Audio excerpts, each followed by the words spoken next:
So guys, yun yung analysis natin dito kay gold, kay Bitcoin at yung mga major pairs na tinitrade natin. So sa Wednesday, may paparating na high impact news, yung CPI, kaya doble ingat tayo doon. Kasi konting pitik lang, alam niyo naman na pwedeng ma-wipe out yung account natin. So, apply pa rin natin yung risk management. Huwag natin mamadaliin yung kita natin. So, stick tayo sa rules, stick tayo sa risk management, be patient, be disciplined. So, kung mayroon ka ng system, sundin mo po yung rules na na-build mo. Kasi kung lalabagin mo yon, for sure, doon mo na lang ulit marirealize kapag wala ka ng capital. Ganun lang naman talaga di ba?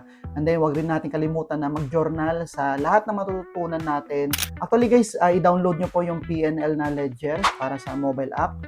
So, pwede po kayo mag-input doon ng mga trades nyo. Ilagay nyo rin yung notes doon kung ano yung reasons but profitable yung entry nyo, ano yung reasons but loss yung mga entries nyo.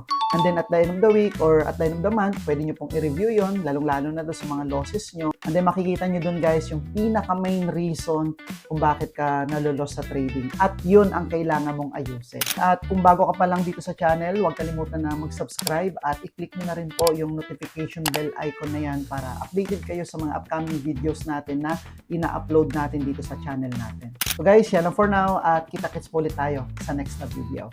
See you!